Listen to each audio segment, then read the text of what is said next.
उर्दू में खैर मकदम है। आज की खबरें। रुकने असेंबली संगारेड्डी चिंता प्रभाकर ने मेदक पार्लियामेंट बीआरएस पार्टी के एमपी उम्मीदवार वेंकट राम रेड्डी की हिमायत में सदासिपेट मंडल के मौजे इशरताबाद गांव में घर घर जाकर बैलेट पेपर का नमूना पेश करते हुए इस पर मौजूदा कार के निशान की निशानदेही करवाते हुए कार के निशान को वोट देकर मेदक पार्लियामेंट बीआरएस पार्टी के एमपी उम्मीदवार वेंकट राम रेड्डी को भारी अक्सरियत से कामयाब बनाने की अपील करते हुए इंतखाबी मुहिम चलाई। इन्होंने कहा कि कांग्रेस झूठ बोलकर इख्तिदार में आई है, कांग्रेस आई और मुश्किलात आ गई हैं, कांग्रेस आई और हम फलाही स्कीमात से महरूम हो गए।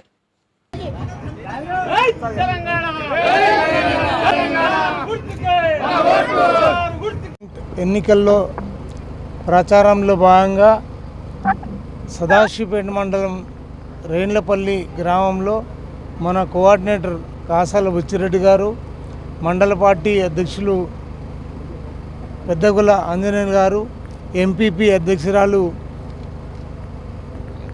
యాదమ్మ కిష్టయ్య గారు, మన పిఎస్సిఎస్ చైర్మన్ రత్నాకర్ గారు, రాములు గారు, బామ్మియా గారు, లక్ష్మారెడ్డి గారు, ఈ గ్రామ యువకులు పెద్దలు అందరికీ హృదయపూర్వకంగా శిరస్సు వంచి నమస్కారాలు తెలియజేస్తున్నాను. ఈ గ్రామం నాకు మంచి మెజారిటీని ఇచ్చిన మీకు మరి మరోసారి నమస్కరిస్తూ ఈ పార్లమెంట్ ఎన్నికల్లో మరి వెంకటరామరెడ్డి గారికి పెద్ద మెజారిటీని మళ్ళా మనం ఓటు రూపంగా ఇవ్వాల్సిన అవసరం ఉంది. మరి మనం ప్రభుత్వంలో లేము, కళ్ళబొల్లి మాటలు, ఆచరణకు సాధ్యం కాని మాటలన్నీ కూడా చెప్పి ప్రజలను మోసం చేసి కాంగ్రెస్ అధికారం వచ్చింది. కాంగ్రెస్ వచ్చింది, కరెంటు పోయింది. కాంగ్రెస్ వచ్చింది, కష్టాలు మొదలైనవి. కాంగ్రెస్ వచ్చింది, మనకు వచ్చే సంక్షేమ ఫలాలు ఏవి రాకుండా పోయినాయి. మరి ఈరోజు మనం ఆలోచన చేయాలి. ఈ ప్రభుత్వం మీద తిరిగి పోరాటం చేయాలంటే మరి ఎంపీ కూడా నాకు తోడై ఉండాలి.